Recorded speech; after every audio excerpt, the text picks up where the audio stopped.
부름교회 성도님들 안녕하세요. 수요 성경 교실에 오신 여러분을 진심으로 환영합니다. 이 영상이 업로드되는 당일에는 날씨가 어떨지 잘 모르겠습니다만 요즘에는 정말 날씨가 너무 좋죠.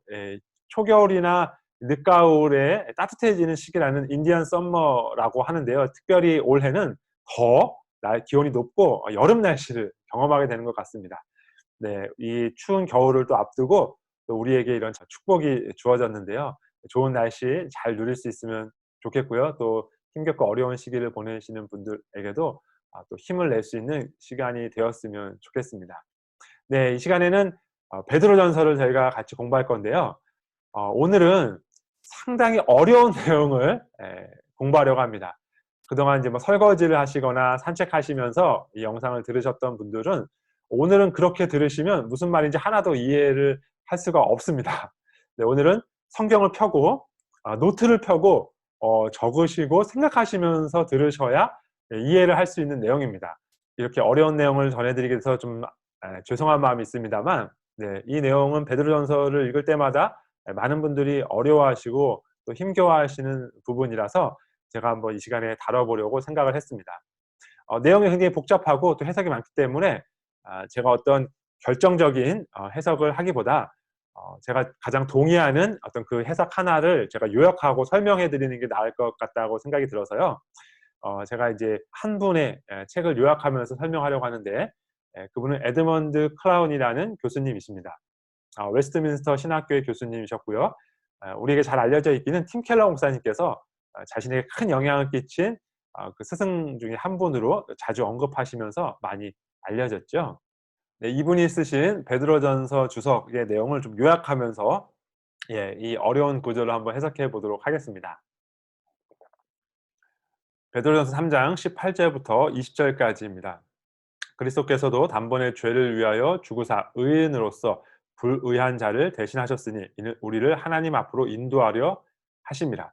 육체로는 죽임을 당하시고 영으로는 살리심을 받으셨으니 그가 또한 영으로 가서 옥에 있는 영들에게 선포하시니라. 그들은 전에 노아의 날 방주를 준비할 동안 하나님이 오래 참고 기다리실 때에 복종하지 아니하던 자들이라. 방주에서 물로 말미암아 구원을 얻은 자가 몇 명뿐이니 겨우 8명이라. 아멘. 네, 이 구절이 어려운 이유는 특별히 3장 19절 때문이죠. 영으로 가서 옥에 있는 영들에게 선포하시니라. 네, 이것이 도대체 무엇을 의미하는가 굉장히 많은 다양한 해석들이 있었습니다. 조금 비슷한 내용이 베드로전서 4장 6절에도 있습니다. 이를 위하여 죽은 자들에게도 복음이 전파되었으니 이는 육체로는 사람으로 심판을 받으나 영으로는 하나님을 따라 살게 하려 함이라. 아멘. 복음은 오직 살아있는 자들에게만 전해진다라는 것을 알고 있습니다. 죽은 다음에는 심판이 있을 뿐이고 세컨 찬스는 없다가 성경이 말씀하는 바라는 것을 알고 있습니다. 그런데 여기는 죽은 자들에게 복음이 전파되었다 이렇게 말씀하고 있습니다. 역시 이것이 무슨 의미일까 궁금증을 자아내게 됩니다. 자, 이 내용을 이해하기 위해서 우선 여러 가지 해석들을 한번 살펴보도록 하겠습니다. 자, 첫 번째 해석은 우선 3장 19절을 이해할 때에 옥에 있는 영들에게 선포하셨다고 할 때에 이 옥에 있는 영을 인간이 아니라 타락한 천사들이라고 해석하는 것입니다. 그러면 이제 영이라는 말 그 자체에서 쉽게 우리가 이제 해석을 할 수 있죠. 왜냐하면 인간은 육체와 영으로 이루어져 있지만 천사들은 영으로만 이루어져 있잖아요. 그러니까 이제 복잡하지 않게 천사들에게 가셔서 선포하셨다 이렇게 이제 이해를 할 수 있다는 것입니다. 네, 그런데 이 영들이 이 옥에 있으니까 좋은 착한 천사들이 아니라 타락한 천사들이죠. 사탄과 그의 졸개들입니다. 예수님께서는 그 타락한 천사들에게 찾아가셔서 예수님께서 이제 십자가를 이기시고 승리하실 것이다. 그리고 그렇게 승리하면 그들은 멸망당할 것이다. 이것을 예수님께서 십자가에서 달리시고 부활하시기 직전에 예수님의 영이 이 타락한 천사들을 찾아가서 승리를 선포했다. 또 그들의 멸망을 선포했다라는 해석입니다.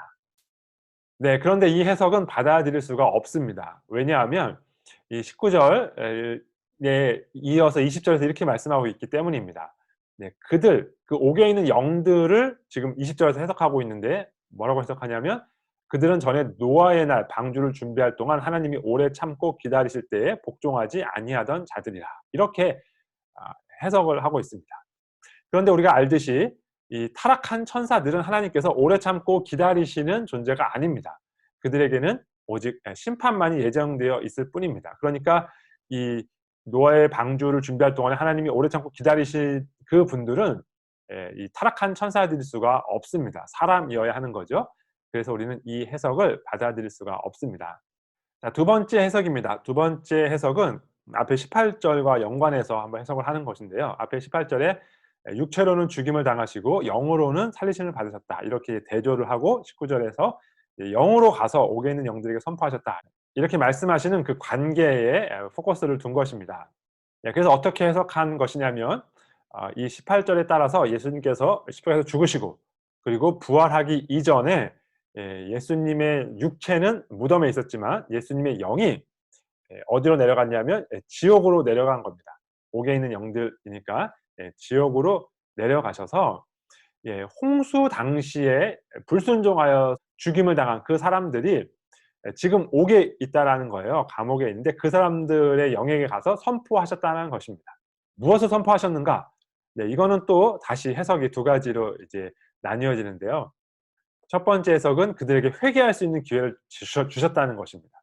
이제 내가 십자가 사역으로 이런 구원의 은혜를 베풀 건데 너희도 여기서 회개하면 구원받을 수 있게 해주겠다라는 복음을 선포했다라는 것입니다. 또 다른 분들은 그런 세컨 찬스는 존재하지 않는다라고 믿기 때문에 그것이 아니라 이 악한 자들 너희들은 이제 멸망만 남아있다라는 것을 선포하셨다라고 해석합니다. 네, 어느 쪽의 해석이든 이 두 번째 해석의 포인트는 예수님께서 이렇게 십자가에 달리신 동안에 그 영이 지옥에 내려가서 선포하셨다라는 것입니다. 네, 역시 우리는 이 내용도 받아들이기가 어렵습니다. 우선 이 18절에 육체로는 죽임을 당하시고 영으로는 살림을 받으셨으니 라는 이 구절 좀 생각해 볼 필요가 있는데요. 영어로는 이렇게 되어 있습니다. In the flesh, in the spirit. 그러니까 이건 육체와 영의 이런 이분법, 그러니까 육체와 영이 분리되어서 육체는 죽음, 영은 생명을 가지고 움직이는 이런 이분법하고는 조금 뉘앙스가 달라집니다. 네, 특별히 이렇게 이런 육체와 영의 분리를 생각하기 어려운 이유가 영으로는 살리심을 받으셨고라는 표현 때문인데요.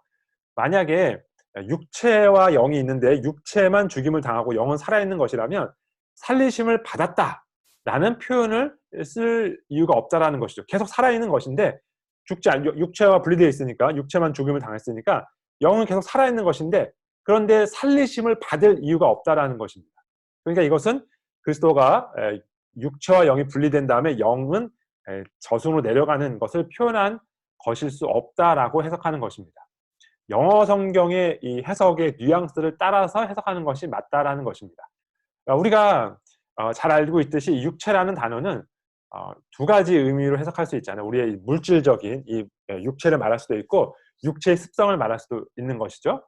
네, 영도 마찬가지입니다. 영이 하나님의 거룩함을 닮은 그런 영적인 것을 말할 수도 있지만 타락한 우리의 영을 말할 수도 있습니다. 그래서 여기서는 육체와 영으로 분리하는 것보다는 육체적인 의미에서는 영적인 의미에서는 이렇게 보는 것이 좋다는 것입니다.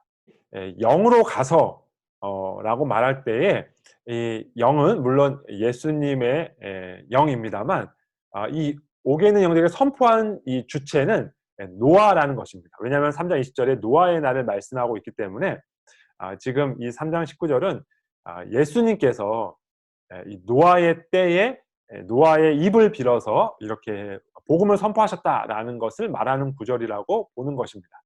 그것을 뒷받침해 주는 그 구절이 베드로전서 1장에 이렇게 기록되어 있습니다. 이 구원에 대하여는 너희에게 임할 은혜를 예언하던 선지자들이 연구하고 부지런히 살펴서 자기 속에 계신 그리스도의 영이 그 받으실 고난과 후에 받으실 영광을 미리 증언하여. 네, 지금 베드로 사도가 뭐라고 증언하냐면 선지자들이 계속해서 이렇게 예언을 했는데, 네, 그것은 어떻게 된 것이냐면 그 안에 있는 예수 그리스도의 영이 증언을 한 것이다. 이렇게 말씀하고 있습니다. 그러니까 이 베드로 사도의 증언에 따르면, 물론 당연히 우리가 진리로 받아들이는 이 내용에 따르면, 선지자들은 자기가 하신 말을 그냥 한 것이 아니라 그리스도의 영을 받아서 그것을 따라서 말씀한 것이죠. 그러니까 이 3장 19절에, 베드로전서 3장 19절의 말씀도 예, 그리스도의 영, 성령님께서 노아의 입을 빌어서 복음을 선포했다라는 내용이라는 것입니다. 자, 그렇다면 도대체 이 노아의 입을 통하여서 예수님께서 전하신 내용은 무엇일까요? 베드로 후서에서 또 이 힌트를 찾을 수 있는데요. 베드로서 2장 5 절에 이렇게 기록합니다. 옛 세상을 용서하지 아니하시고 오직 의를 전파하는 노아와 그 일곱 식구를 보존하시고 경건하지 아니한 자들의 세상에 홍수를 내리셨으며. 네, 그러니까 이 노아가 무엇을 전파했냐면 의를 전파했다고 하지요. 예, 하나님의 의를 전파했다라는 것은 바꿔 말하면 회개해야 된다. 하나님의 의와 대조해 보았을 때 우리가 얼마나 불의한가를 기억해야 하고, 또 동시에 하나님께서는 이렇게 회개하면 받아들여 주시는 은혜의 의를 가지고 계시다라는 것을 말씀해 주시는 것이잖아요. 네, 우리가 종교개혁자 루터의 이야기를 통해서 잘 알고 있습니다만, 이 하나님의 의는 하나님 자신이 의롭다라는 의이기도 하지만 동시에 죄인인 우리에게 의롭다고 칭해 주시는 의이기도 하거든요. 그러니까 우리가 회개하기만 하면, 돌이키기만 하면 우리를 의롭다 칭해 주시는 그것도 하나님의 의입니다. 그러니까 여기 의를 전파한 노아는 그렇게 우리에게 회개해야 된다라는 것을 선포한 그것이라고 우리가 해석할 수 있습니다. 자, 그런데 여전히 좀 이해하기 어려운 것이 이 옥에 있는 영들에게 선포했다라는 표현이잖아요. 이 옥에 있는 영들에게 선포했다라는 말은 무슨 의미일까요? 그는, 그러니까 예수님이요. 예수님이 지금 옥에 있는 영들, 지금 옥에 있는 영들 인데, 그 지금 옥에 있는 영들은 전에는 어떤 영들이었냐면 노아 시대에 하나님의 오래 참으심이 기다리고 있었을 때, 그때에 불순종했던 영들이다. 예. 그런데 지금은 옥에 있는 그 영들이 그 노아 당시에 불순종했었는데 그때의 그들에게 가서 전파했다는 것입니다. 그러니까 그가 또한 영으로 가서 옥에 있는 영들에게 선포하시니라는 과거에 있었던 일을 지금 말씀하고 있는 것이라는 것입니다. 이와 비슷한 표현이 베드로서 4장 16절의 표현입니다. 이를 위하여 죽은 자들에게도 복음이 전파되었으니. 이 표현이 옥에 있는 영들에게와 같은 표현이라고 할 수 있습니다. 지금은 죽어 있기 때문에 이 죽어 있는 자들이 죽은 이후에 복음을 듣는 것이 아닙니다. 지금은 죽었지만 지금은 죽은 자들도 살아 있었을 때에는 복음을 들었다. 지금 옥에 있는 그 영들도 살아 있었을 때에는 복음을 들었다. 이런 내용으로 해석할 수 있겠습니다. 네, 중요한 것은 도대체 이 내용을 베드로 사도가 왜 여기에 기록했는가 하는 것입니다. 예, 이 세세한 내용을 이해하는 것도 중요하지만 도대체 이 전체 맥락 본문에 도대체 이 어려운 내용이 왜 들어가 있는가를 이해하는 것이 중요하겠죠. 예, 이 본문의 의미, 네, 같이 한번 생각해 보겠습니다.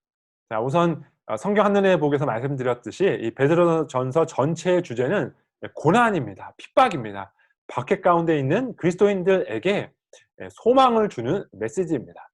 네, 지금 이 그리스도인들은 매우 큰 고난과 박해 가운데 있었습니다. 그리고 그 고난과 박해의 배후에는 마귀가 있었습니다. 베드로전서 5장 8절에 이렇게 기록하죠. 근신하라, 깨어라, 너희 대적 마귀가 우는 사자같이 두루다니며 삼킬 자를 찾나니. 마귀가 삼킬 자를 찾기 위하여 사용하는 방법이 이 고난과 핍박, 박해입니다. 네, 베드로 사도는 이 고난과 핍박을 견뎌내는 방법으로 무엇을 제시하는 거냐면 예수 그리스도를 제시하는 것입니다. 예수 그리스도께서 이 죽으시고 부활하신 그 사역과 그 능력으로 이 우는 사자같이 두루다니는 마귀에 승리하셨다. 그것이 우리에게 소망이다라는 것을 말씀해 주시는 것입니다. 자, 이 전체적인 맥락 속에서 오늘 우리가 공부한 구절이 어떤 역할을 하는지 한번 보세요. 베드로는 지금 고난받고 있는 그리스도인들에게 홍수 이전의 시기를 상기시켜 주는 것입니다. 너희들 잘 알고 있는 그때 그 역사적 사건을 한번 생각해 봐 라고 말씀하시는 것이죠. 그때 무슨 일이 있었습니까? 사람들은 자신들의 뜻대로 살아가며 하나님의 말씀을 전하는 의인 노아를 무시했습니다. 노아가 사람들에게 얼마나 핍박과 박해를 받았을지 한번 생각해 보세요. 우리가 베드로서를 보니까 노아가 하나님의 의를 전했다고 했잖아요. 복음을 전한 것이죠. 회개를 촉구한 것입니다. 그런데 그렇게 회개를 촉구하라고 전파하면서 방주를 짓고 있었던 노아를 사람들이 얼마나 비방했겠습니까? 우리가 성경에 보기에서 보았지만 이 베드로전서에 사람들이 그리스도인들을 핍박하는 그 이유들 중에 다수가 그런 것이었죠. 자신들과 같이 그렇게 타락한 삶을 살지 않는 사람들을 이상하게 여기서 비방했다고 했잖아요. 그래서 베드로 사도는 지금 이 시대가 노아의 시대와 매우 비슷하다라고 말씀하고 있는 것입니다. 그때 사람들은 자신의 뜻대로 살며 이 복음을 전하는 노아를 비웃었습니다. 지금도 사람들이 복음 안에서 믿음으로 살아가는 그리스도인들을 비웃습니다. 핍박합니다. 박해합니다. 그러나 참아야 한다는 것입니다. 왜냐하면 결국 심판의 날은 오고야 말기 때문이라는 것입니다. 홍수 때에 결코 심판의 날이 오지 않을 것 같이 여겨졌지만 그러나 때가 되었을 때 심판의 날이 온 것처럼 지금도 그리스도인들은 핍박받고 박해받고 있지만 때가 되면 하나님께서 반드시 심판하실 것이다 라는 것을 말씀하는 것입니다. 그러니까 이렇게 결론을 내릴 수 있습니다. 복음을 거부하는 사람들은 그리스도가 오실 때에 심판을 받을 것이지만 그리스도에게 연합한 사람들은 노아와 그의 가족들을 구원한 똑같은 그 구원의 약속에 의해 구원을 받을 것이다 라는 것입니다. 예수님께서 노아의 입을 빌어서 복음을 전했던 것처럼 지금 이 시대에도 이 성경의 말씀을 통하여서 복음을 전하고 있습니다. 그 복음을 받아들일 것인가 받아들이지 않을 것인가가 중요합니다. 비록 지금 고난을 받고 핍박을 받고 있더라도 그 복음을 받아들인 사람들은 마침내 구원을 얻게 될 것이다. 베드로 사도가 이렇게 말씀하는 것입니다. 네, 좀 어려운 내용이었습니다만 베드로 전서를 더 깊고 풍성하게 이해하는데 도움이 되었기를 기대합니다. 다음 시간에는 베드로 후서를 하면서 베드로 전서 구조 조금 더 같이 살펴보면서 베드로 후서를 구조로 살펴보는 시간을 갖도록 하겠습니다. 네, 오늘 하루도 주님 안에서 승리하는 한 주, 그리고 우리가에게 어떤 핍박과 고난이 오더라도 예수 그리스도를 붙잡고 그 복음을 붙잡고 마지막 때가 올 것을 믿으며 또 믿음으로 승리하는 하루 되기를 소원합니다. 감사합니다.